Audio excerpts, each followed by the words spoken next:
Aleluia, aleluia, aleluia, aleluia, aleluia, aleluia.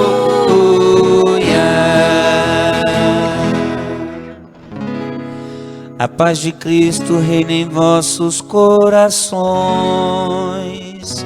ricamente habite em vós sua palavra. Aleluia, aleluia, aleluia,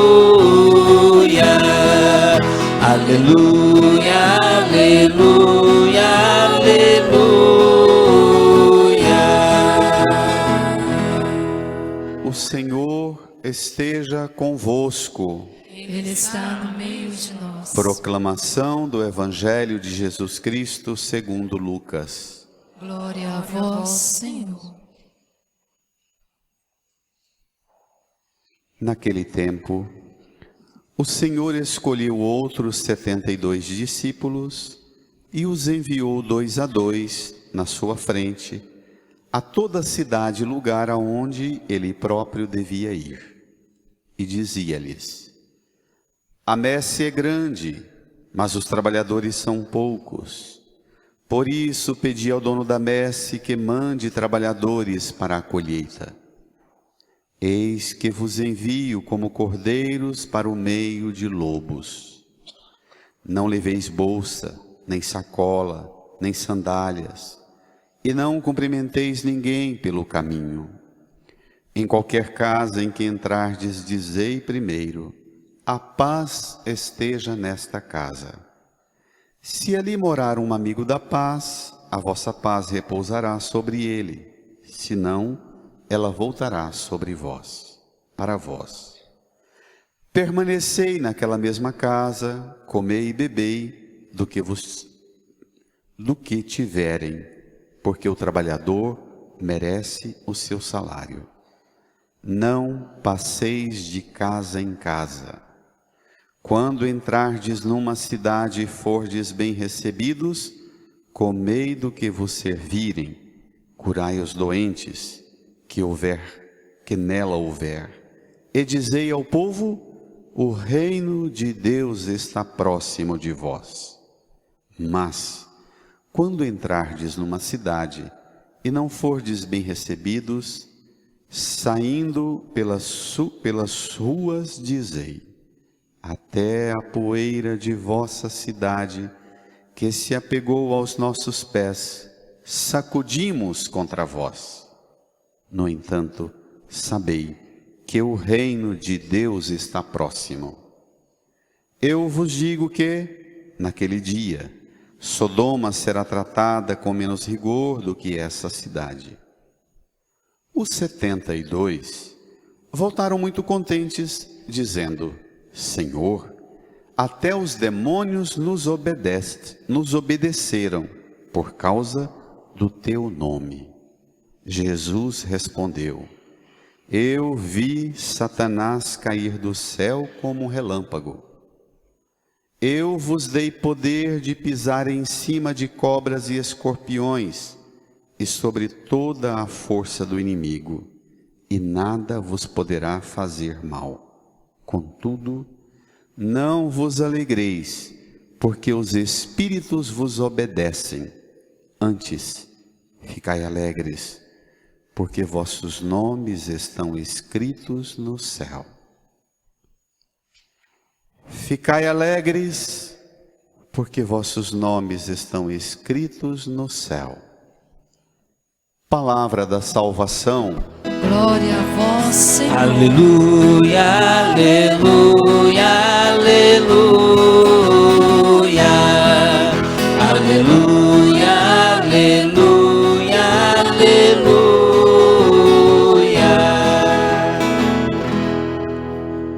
Nos recolhamos num tempo de silêncio. No íntimo do nosso coração rezemos, pedindo o Divino Espírito Santo para nos fazer compreender tudo que essa palavra hoje nos convida, nos exorta. Rezemos.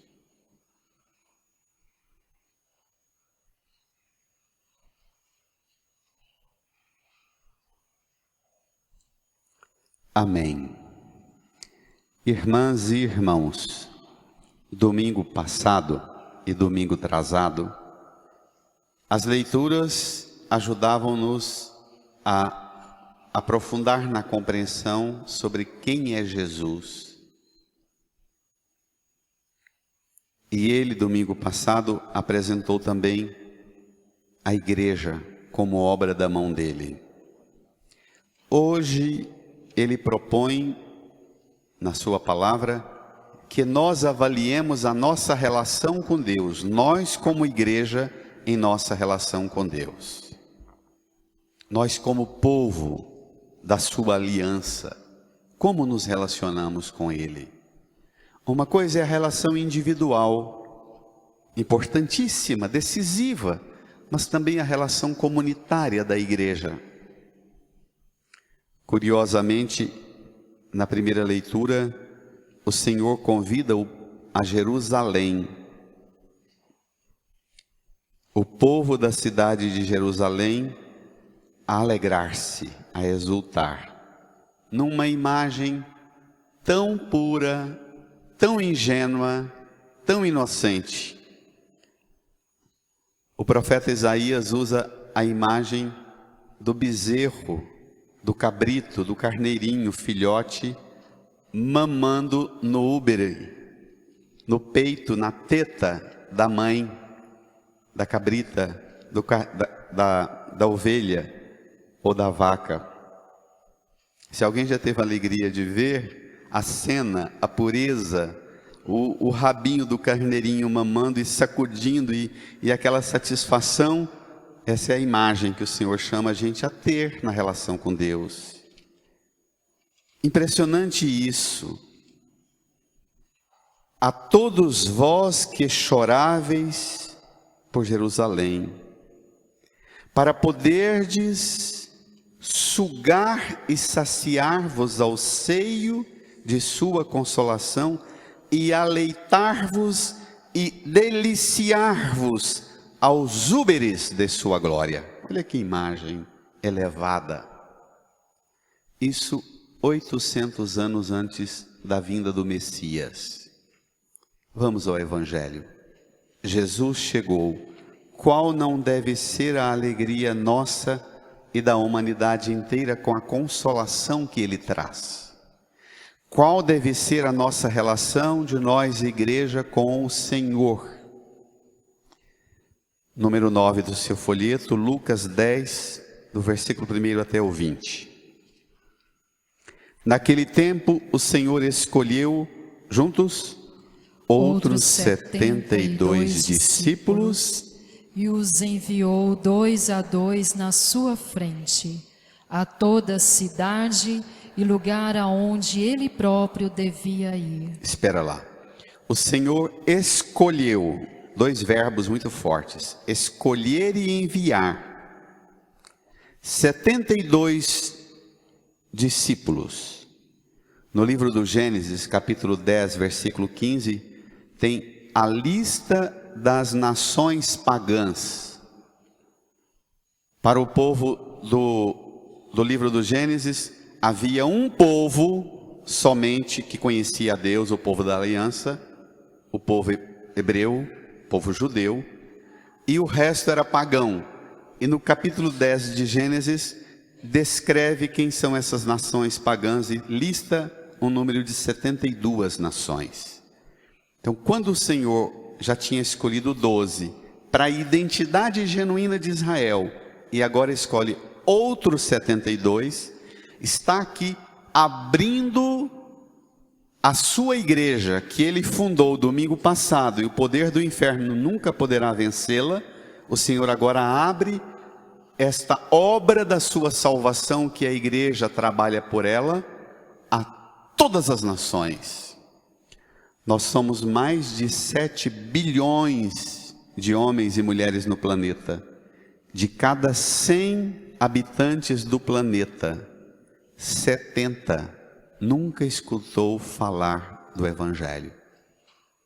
Todo aquele mundo muçulmano, o mundo daquela multidão confusa da China, do Japão, não é nem budista nem nada, é uma política louca. O mundo hinduísta não tem noção do que é Jesus. Nós não estamos muito bem instalados no conforto de pensar que esta obra do anúncio já aconteceu, que a igreja já levou o evangelho. Tem uma multidão esperando por nós. 2:2. O livro do Deuteronômio, capítulo 19, diz que para ensinar a Bíblia precisa de 2 testemunhas. Sabe por quê? Porque quando um ensina, o outro olha para ele e para os que estão escutando-o e balançam a cabeça dizendo: isso que ele está falando é verdade, ele acredita e vive isso. Pensa. É chamado de a testemunha credível. O problema é que a gente aprendeu a aplicar esse evangelho muito na vida de padre e freira e não tem muita facilidade de aplicá-lo no ambiente da família, do casamento. Mas você pode imaginar uma família, o esposo, a esposa, ensinando ao filho as coisas de Deus e a mãe escutando com os filhos o que o pai está ensinando, firme para o filho, e a mãe balança a cabeça dizendo para os filhos: isso que seu pai está ensinando é verdade e ele pratica isso. E a mãe ensinando e o pai balançando a cabeça dizendo: isso que sua mãe está falando é verdade, ela acredita, ela vive isso. Já estamos bem nessa fita ou precisamos melhorar? Quanto desgaste de desautorização tem em nossas famílias? O pai está dizendo uma coisa para os filhos, a mãe está bem. O pai está, não é? A mãe está dando uma firmada. O pai não está nem, fala assim: não deixa isso aí, vem para cá, vamos ali. Como aplicar esses textos do evangelho de chamado e de vocação na vocação para a família, para o mundo do trabalho? Jesus chamou e enviou, 2:2, a todo lugar e cidade aonde ele mesmo devia ir.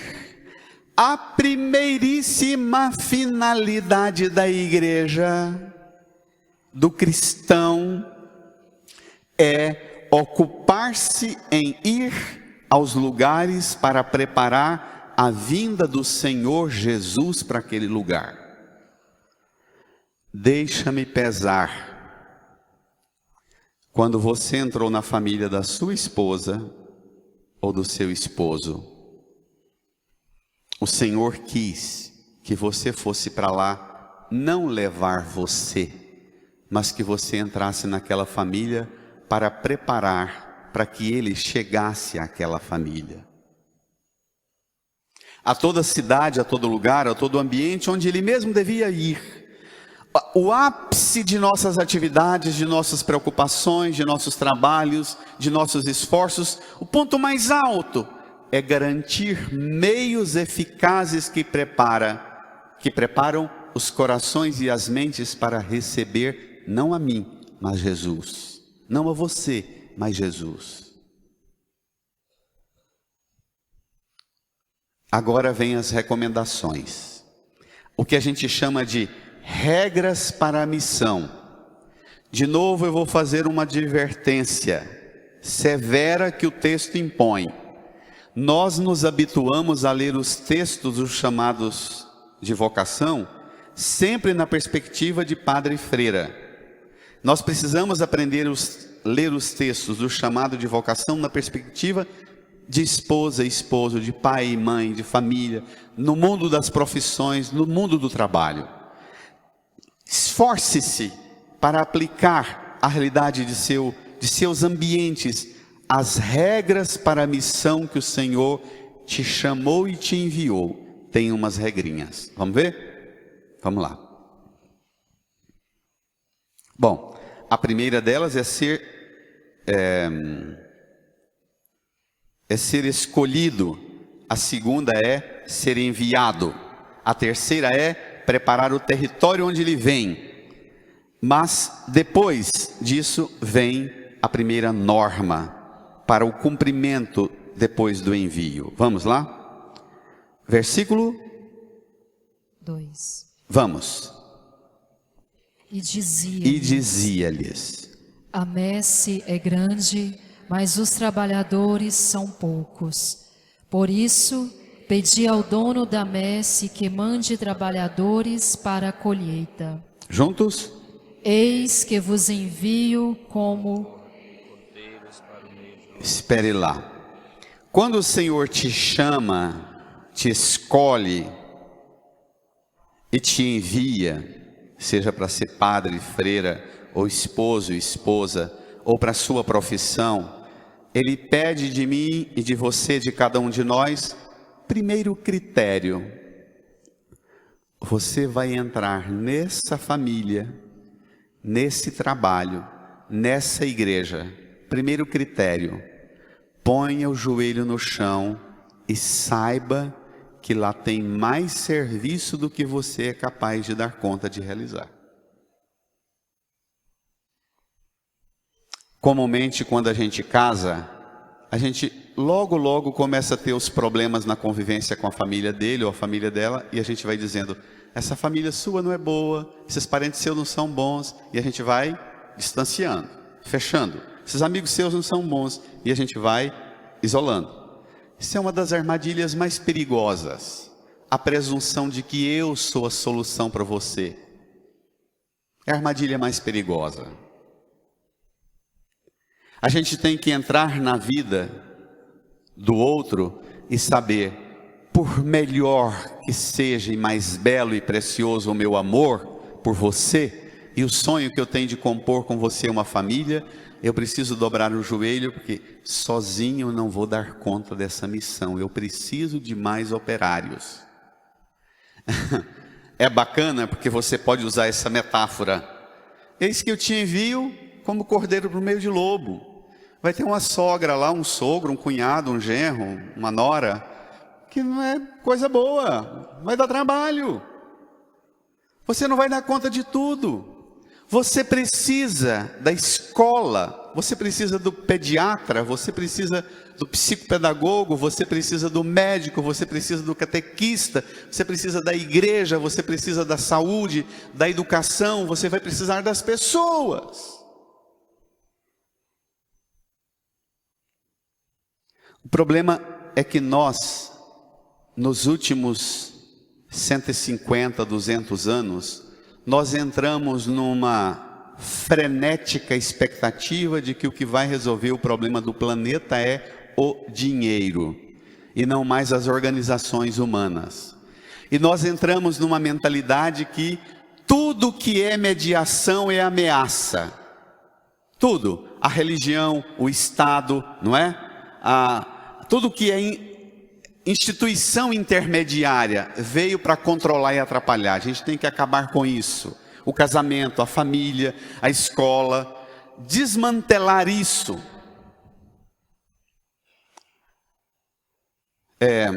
Agora, por último, está querendo acabar com a identidade da gente. Você pode ser homem ou mulher, pode mudar de sexo com 3 anos, 4 anos. Quer acabar com tudo. E a ideia é essa: transformar todo mundo em rato de laboratório. O comando que os donos do dinheiro derem, a gente vai. Essa é a perspicácia do império do dinheiro. Acabar com as mediações, desmoralizar a família, a igreja, a organização institucional do Estado, a saúde, a educação, a segurança pública. Nós precisamos dessas mediações. Nós precisamos não de fechar o legislativo, o judiciário. Nós precisamos de qualificar. E às vezes a gente entra numa sensibilidade absurda de pensar que sozinho a gente vai dar conta. Acaba com isso, acaba com isso, acaba com isso. Não, você não vai dar conta. Você não vai dar conta, casando com esse homem, com essa mulher, você não vai dar conta de enfrentar o que tem lá sozinha, sozinho. Busque ajuda.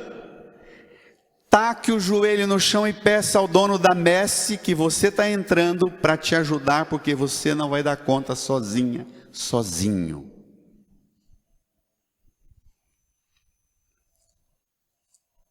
Essa advertência, essa recomendação tão dura de tomar consciência dos meus limites.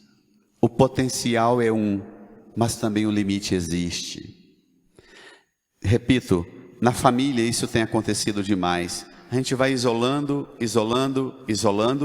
daqui um pouco, o ápice é a quantidade de casais hoje.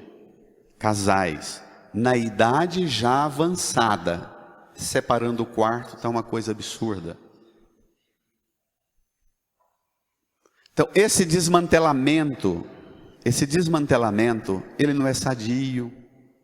Sozinho você não vai dar conta. Continua. Eu estou te enviando como cordeiro para o meio de lobo. Antes de entrar nessa, dobre o joelho. Peça ao dono da messe que envie operárias e operários para essa missão sua. Aí vem mais recomendações não fáceis de serem digeridas. Versículo 4, diga: não leveis bolsa, nem sacola, nem sandálias, e não cumprimenteis ninguém pelo caminho. Espera lá. O que significa não levar bolsa, sacola, sandália? Sandália é símbolo da liberdade, hein? E é símbolo dos armários das mulheres famosas que abrem um quarto inteiro cheio de calçados e sapatos chiques, não é? Esse é o símbolo da ostentação. No mundo primitivo, o calçado era símbolo de ostentação. E é símbolo da liberdade. É para dizer, é uma missão. Não levar sandália é dizer, você depende do meu comando, ou do comando da voz do Pai que te envia. Então não leve sandália, vá realizar essa missão, para você não querer fugir dela a qualquer momento. Sacola é para você não achar que você vai depender do seu esforço, dos seus gostos pessoais, levando o seu kit, e que você não se submete a nada do que o outro gosta. Forte isso, né? É como adolescente. A criança que... Os meus sobrinhos, eu brincava muito com eles assim. Sentava à mesa para tomar refeição, servia quiabo, jiló, que são as duas coisas mais que menino menos gosta, e eu falava, eu sempre brincava à mesa: o Senhor vai mandar uma namorada para você, e é a primeira que você vai apaixonar, ela vai gostar de quiabo e jiló, que você vai entrar na nossa casa dizendo assim: vó, faz jiló, mãe, faz jiló, tia, prepara um prato de jiló e quiabo. Eu brincava, jogando uma praga santa. E a gente muda. Quando a gente encontra alguém com quem a gente se encanta, a gente fala, não é tão ruim assim não. Porque o amor tem capacidade de mudar gosto. O amor educa o gosto da gente. Mais importante que levar uma sacola com um gosto rígido e já definido, é levar um coração aberto para ser educado para os gostos e sabores das surpresas da vida. Não tem coisa mais desgastante nos casamentos novos do que casar com um homem, com uma mulher cheio de mania, de coisa rígida, uns trem já enrijecido, não é? Enferrujado, rígido. Não tem flexibilidade, não tem leveza própria da aventura do amor.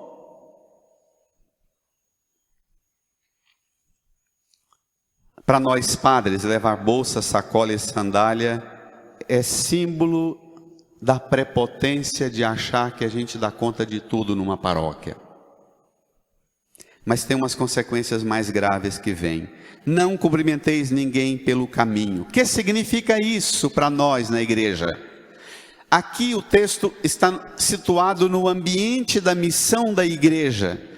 O grande risco que a igreja corre: formar pequenos grupos de amiguinhas e amiguinhos que ficamos envolvidos entre nós, patrocinando nossos afetos, nossos gostos, nossos elogios, nossas lágrimas, nossas dores, fazendo os aniversáriozinhos uns dos outros, as comemorações, aplaudindo, pondo a mão no ombro na hora da dor, virar um clubinho de nós conosco.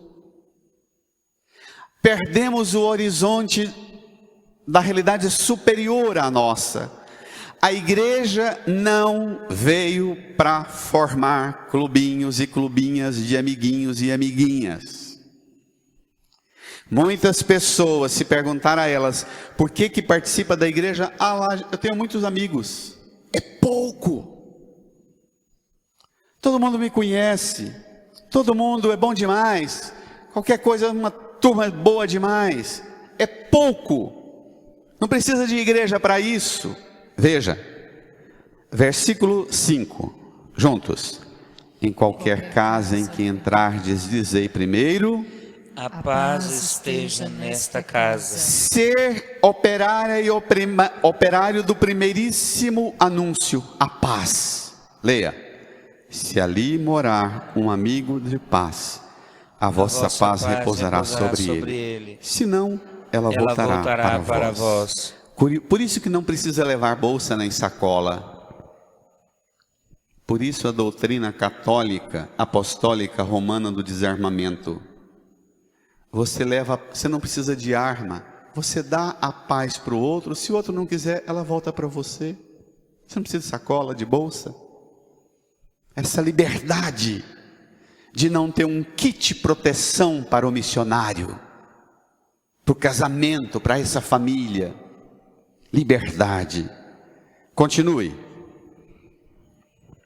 Permanecei naquela mesma casa, comei e bebei do que tiverem, porque o trabalhador merece o seu salário. Continua. Não passeis de casa em casa. Quando entrar... Espera lá, desculpe. Não passeis de casa em casa. Comei e bebei do que tiverem.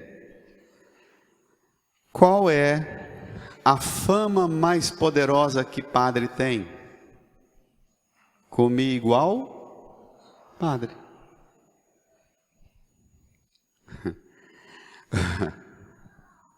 Por que não passar de casa em casa?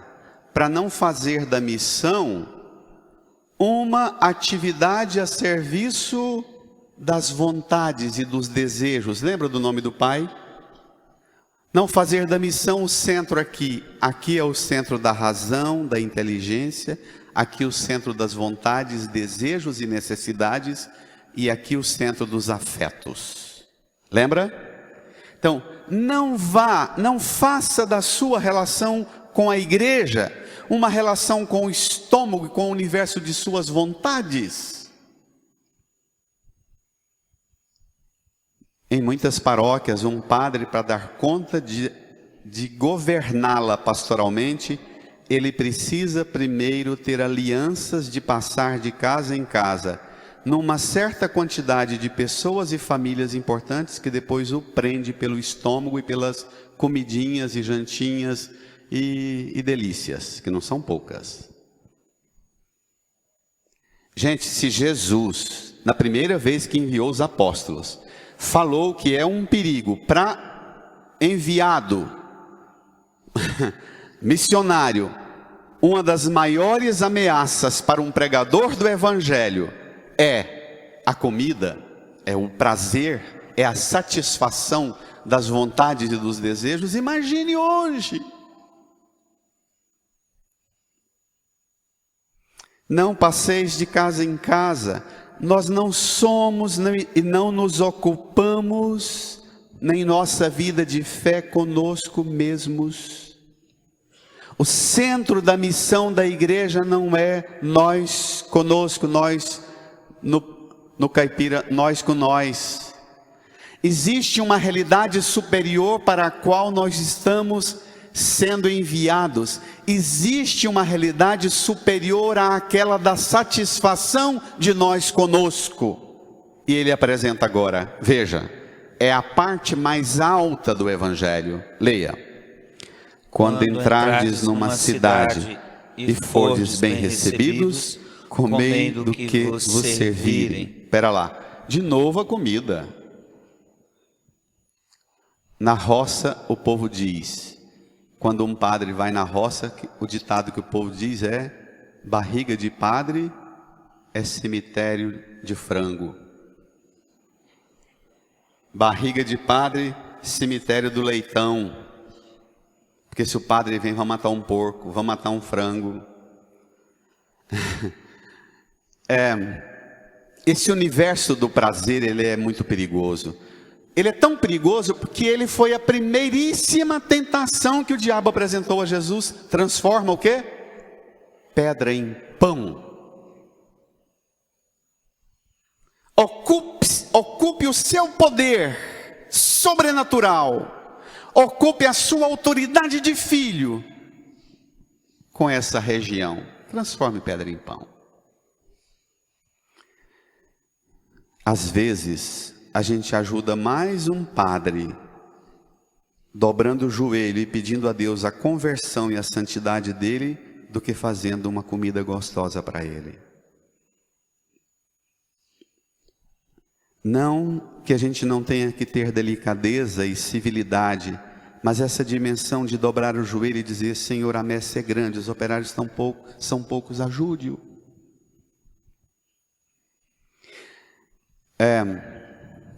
Eu participei de um retiro de um bispo já idoso, em que ele diz que a experiência dele ao longo da vida de padre e de bispo, em casa onde frequenta muitos padres, costuma ter poucos daquela família frequentando a igreja. Porque os filhos, os netos começam a ver o comportamento do padre, a forma com que ele baixa na panela, a forma com que ele comenta a vida dos outros, e começa a ter distância. Começa a ter convivência mais com a fraqueza do que com o anúncio. Que o padre tem fraqueza não é garantia de que para ser padre não tem que ter fraqueza, porque o primeiro dos fracos foi o primeiro a ser chamado, Pedro, que o negou 3 vezes, não foi? Não é característico do chamado e do enviado não ter fraqueza, mas não fazer da sua missão lugar de status, prestígio e privilégio para um monte de gente servindo minhas vontades e meus desejos e meus apetites. Quando entrar numa cidade e fordes bem recebido, comei do que vos servirem. Leia. Chegando na casa, a primeira coisa é: a paz esteja nessa casa. Chegando na cidade, a primeira coisa é: curai os doentes. Olha que bacana. Na casa há paz, no doente a cura. Vamos? Leia. Que houver naquela cidade, dizei ao povo. O centro da mensagem é este. Vai. O reino de Deus está próximo de vós. O reino de Deus está próximo de vós. Continua, brada. Mas quando entrardes numa cidade e não fordes bem recebidos, saindo pelas ruas, dizei: até a poeira de vossa cidade, que se apegou aos nossos pés, sacudimos contra vós. Espera lá. No entanto, isso mesmo, brada, sabei que o reino de Deus está próximo. Espera lá. Pensa que ao entrar na cidade, o primeiro anúncio é: o reino de Deus está próximo. Ao sair da cidade, ainda que sacudindo a poeira contra ela, que não quis escutar, a mensagem é: o reino de Deus está próximo. Por que próximo? Por que se traduz em todas as Bíblias o reino de Deus está próximo e não o reino de Deus chegou? Próximo porque Deus não enfia a vontade dele goela abaixo para você. Ele se põe perto de você e te dá a liberdade de escolher entrar para a realidade que ele te apresenta ou não. Ele te ama tanto que ele aceita você até recusar a proposta do reino dele que ele põe próximo de você. O reino próximo é para dizer, a salvação é dom de Deus, é graça. O reino é oferta gratuita e generosa de Deus. Não é obra da construção nossa. Não é realidade que nós fazemos por nós mesmos. O reino de Deus, traduzido também por uma expressão tão cara para os primeiros pregadores.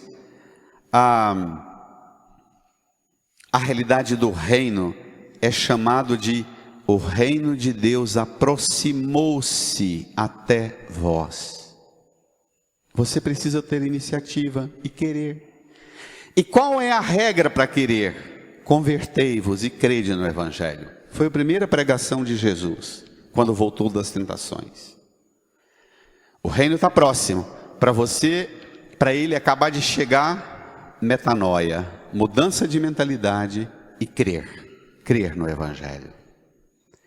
De novo, a tarefa suprema de uma igreja não é construção de prédio, não é fazer arrecadação o tempo inteiro de dízimo e de oferta. O centro da igreja não é a acumulação de patrimônios. O centro que deve nortear a vida do cristão na comunidade de fé ou na família deve ser ocupar-se com a realidade do reino que chegou. Irmã, irmão, a quantidade de nós que sabemos de religião e de igreja, mas não sabemos quase nada do reino de Deus. A quantidade de nós que falamos assim, eu acho bonito, eu escuto, leio, ouço a pregação, mas não sei falar. Porque no fundo, a gente não se ocupa com isso. A gente se ocupa com o reino nosso e não com o reino de Deus. O reino da vontade do Padre, o reino da vontade do grupinho que o Padre consolida um território de poder, ou dos grupos. O perigo que é uma igreja que se ocupa consigo mesma.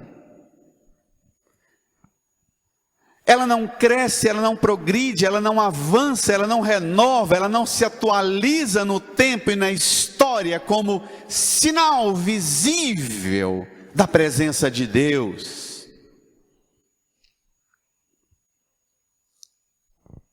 Versículo 12. Eu vos digo que naquele dia Sodoma será tratada com menos rigor do que essa cidade. Para Jesus não tem coisa pior do que não acolher o anúncio. O problema é que a igreja não se ocupa muito mais nos dias de hoje com o anúncio.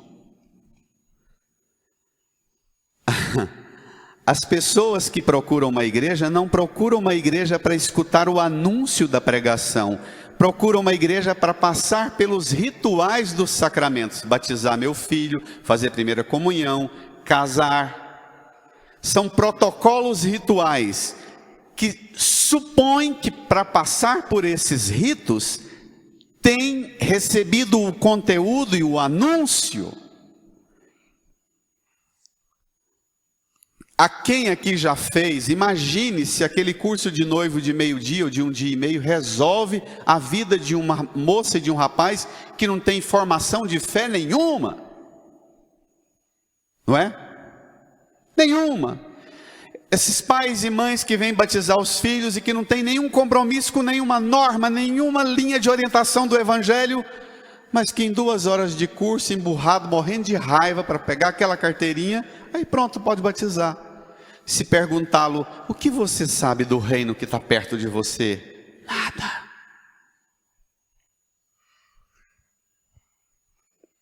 E a igreja deixou de anunciar o reino e passou a ser uma instituição de protocolos. Irmã, irmão, esse anúncio é do reino de Deus e não do reino nosso. É apresentar para as pessoas a possibilidade dela mesma ser o território onde Deus manda, no pensar, nas vontades e desejos e nos sentimentos, onde Deus reina. Agora preste atenção na reação que vem. Vamos. Versículo 17. Olha só. Juntos. Os 72 voltaram muito contentes, dizendo, brada: Senhor, até os demônios nos obedeceram por causa do teu nome. Bonito o relatório. Senhor, que bacana, bombou o negócio. Até os demônios nos obedeceram por causa do teu nome. Jesus dá uma reagida impressionante. Leia. Jesus respondeu, brada igreja: Eu vi Satanás cair do céu como um relâmpago. Eu vos dei o poder de pisar em cima de cobras e escorpiões e sobre toda a força do inimigo, e nada vos poderá fazer mal. Contudo, não vos alegreis porque os espíritos vos obedecem. Antes ficai alegres, porque vossos nomes estão escritos no céu. Demônio te obedecer é infinitamente inferior a uma realidade que supera demônio te obedecer. Seu nome está escrito no céu. Você é convidado a participar da realidade do reino. O problema é que na imensa maioria das vezes, o nosso nome não é lembrado como um nome escrito no céu, mas apenas o nome dos cargos e funções que nós exercemos na igreja, de padre, de ministro disso, ou daquilo, ou daquilo, ou daquilo. E se tirar, e se o padre disser, olha, isso aqui não, nessa linha não pode, porque a igreja é o reino nosso.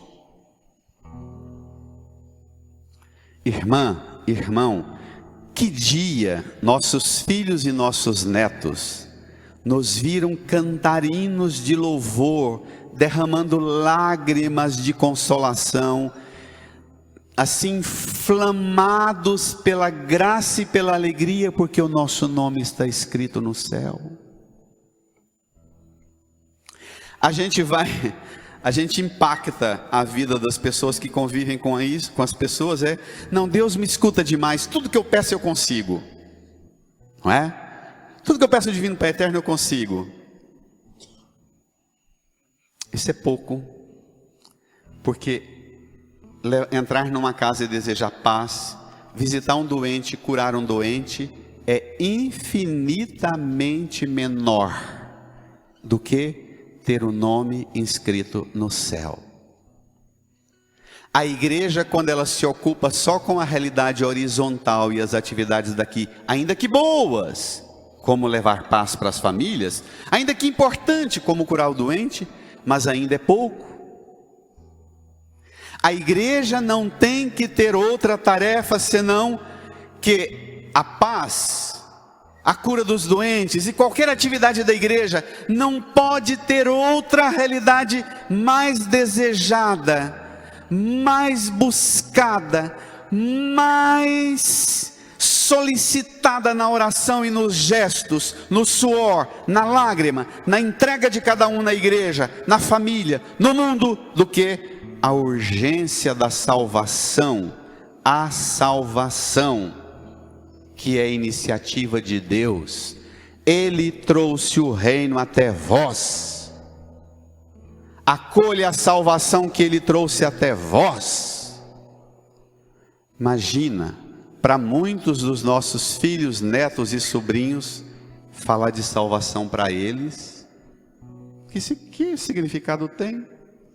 Vai dizer, mãe, se Deus seu não está dando conta de me abençoar, nem para conseguir o emprego que eu quero, nem passar na prova que eu luto, nem para conseguir a cura que eu desejo, ainda grita com o pai e a mãe, dizendo, esse Deus seu não vale nada, porque nós não nos ocupamos com a realidade superior.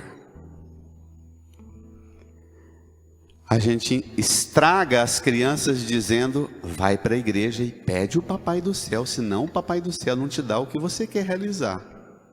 E a meninada devia vir para a igreja para escutar o papai do céu e descobrir que para elas tem o reino dos céus perto delas, e se elas mudarem de mentalidade, de modo ético, moral, e acolher a graça do reino, o nome dela está no céu.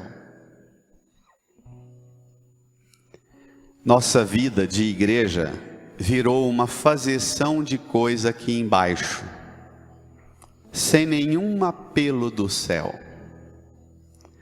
O Papa Bento XVI, numa visita à igreja na Alemanha, é uma das coisas que eu mais repito em pregação. Já perto dele renunciar, ele foi numa diocese daquelas em que tinha antigas, diocese de 1500 anos, e numa catedral gigantesca, gótica, enorme, cheia de lideranças, padres, freiras, intelectuais, professores das escolas católicas, das obras de caridade, dos hospitais, de tudo, das universidades. E esse povo passou umas 3 horas contando para o Papa tudo o que faziam. Aí terminou aquele relatório que não acabava mais, cada um mais entusiasmado contando o que nós fazemos nessa diocese, santidade. Aí um padrezinho italiano, como todo italiano bem empolgado, levanta e fala, santidade, antes de ir embora, está todo mundo ocioso, querendo escutá-lo. Papa Bento disse assim, permita-me, talvez ofendê-los, mas a impressão que eu tenho é que tudo que vocês relataram até agora, se tirar Cristo de tudo o que fazeis, sobrará o quê? Aquele silêncio sepulcral. O Papa Bento diz, permita-me dizer, a impressão que eu tenho é que se tirar Cristo de tudo o que fazeis, sobrará tudo, porque Cristo parece não fazer falta nenhuma em tudo e de tudo quanto vos ocupais.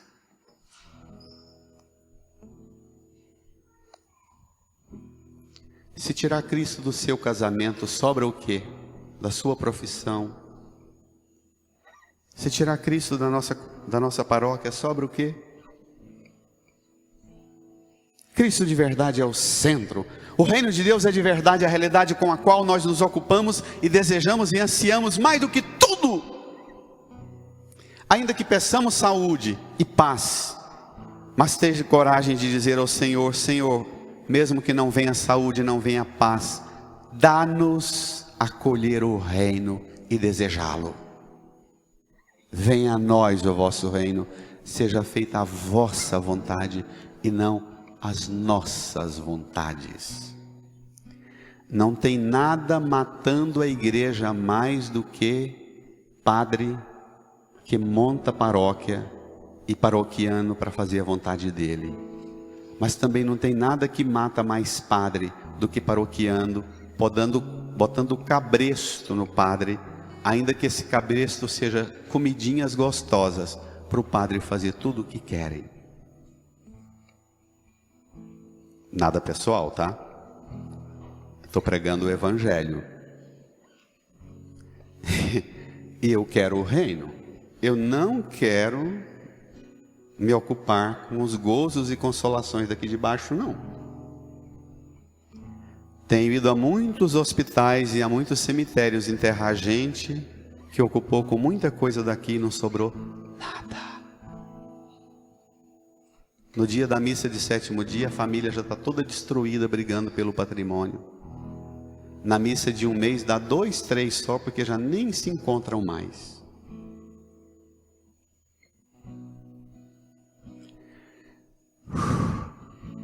Incline a sua cabeça, feche os olhos, estabeleça sua conversa com o Senhor e peça dele a graça de que Cristo e o reino de Deus que Cristo trouxe seja o centro das suas atividades, das suas ocupações, na sua profissão, na sua família, na sua participação na igreja.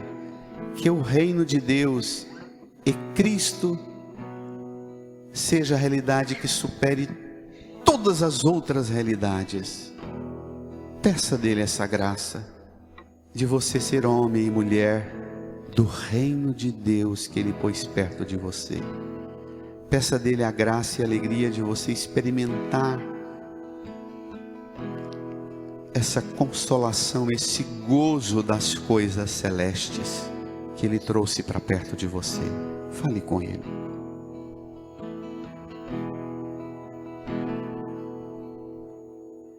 Senhor, eu sei que é teu este lugar, todos querem te adorar, toma tua direção.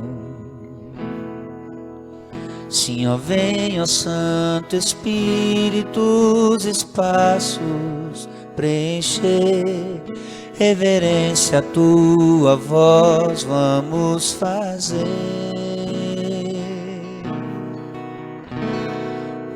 Podes reinar, Senhor Jesus, ó sim, o teu poder, teu povo sentirá.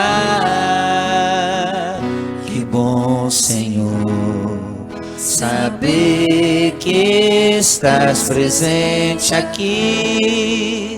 Reina, Senhor, neste lugar. Visita cada irmão, ó meu Senhor, dá-lhe paz interior e razões para te louvar. Desfaz toda tristeza, incertezas, desamor. Glorifica o teu nome, ó meu Senhor. Podes reinar, Senhor Jesus, ó sim, o teu poder, teu povo sentirá. Que bom, Senhor, saber que estás presente aqui. Reina, Senhor, neste lugar. Podes reinar, Senhor Jesus, ó sim, o teu poder, teu povo sentirá. Que bom, Senhor, saber que estás presente aqui. Reina, Senhor, neste lugar. Visita cada irmão. Visita cada irmão, ó meu Senhor, dá-lhe paz interior e razões para te louvar. Desfaz todas as tristezas, incertezas, desamor. Glorifica o teu nome, ó meu Senhor. Podes reinar. Podes reinar. Vocês, Senhor, ó sim, o teu poder, teu povo sentirá. Que bom, Senhor, Que bom, Senhor, saber que estás presente aqui. Reina, Senhor. neste lugar. Fiquemos em pé. Podes reinar. Senhor Deixe o folheto no Jesus, ó sim, Estenda as mãos aqui para a cruz de Jesus. teu poder, teu povo sentirá. bom, Senhor, saber que estás presente aqui. Reina, Senhor, neste lugar. Estenda suas mãos para a cruz e reze comigo, dizendo: Senhor, Senhor, hoje eu te peço hoje eu te peço que ao entrar na minha casa, que ao entrar na minha casa, eu leve a paz para aquela casa, eu eu leve a paz para aquela casa, que ao encontrar minha família, que ao encontrar minha família, eu leve a cura para minha família. eu eu leve a cura para minha família. Senhor, Senhor, dá-me dá-me esta autoridade esta autoridade do envio, para que na minha casa para que na minha casa comece a reinar comece a a reinar sua paz a sua paz e a sua cura. e a sua cura. Mas te peço, Senhor, Mas te peço, Senhor, todas as dificuldades que lá existem todas as dificuldades que lá existem sejam superadas sejam superadas pela alegria pela alegria que o Senhor trouxe para nós. que o Senhor trouxe para nós Na cruz, na na o cruz. Senhor pregou O Senhor, O Senhor pregou seu corpo o seu corpo e com a sua mão pregada na cruz, e com a sua mão pregada na com cruz, seu sangue derramado, com o seu sangue derramado, o Senhor escreveu o Senhor o meu escreveu nome no céu. o meu meu nome no céu. Obrigado, Jesus, Obrigado, Jesus, por essa graça. por essa graça. Com o seu sangue, com o com seu seu sangue. sangue. meu nome foi escrito no céu. Meu nome foi escrito no céu. Jesus, Jesus, dom do céu, Dom do céu, o reino de Deus chegou. o reino de Deus chegou. O reino dos céus está próximo de mim. O reino dos céus está próximo de mim. Não me deixe fora dele, Senhor. Não me deixe fora dele, Senhor. Corrija-me, Corrija-me, educa-me, educa-me, capacita-me, capacita-me, qualifica-me qualifica-me para querer para querer e entrar nesse reino e entrar nesse que reino o Senhor trouxe que o Senhor para trouxe perto de mim. para para perto de mim. Dá-me essa graça, Senhor. Dá-me essa graça, Senhor. Põe a mão no seu coração e fale para o Senhor te ajudar a entrar e a romper com tudo que te impede de entrar no reino dele, no reino dos céus. Que nenhuma realidade no mundo seja mais forte na sua vida do que o esforço e a dedicação sua para acolher essa graça e entrar nesse reino que está perto de você.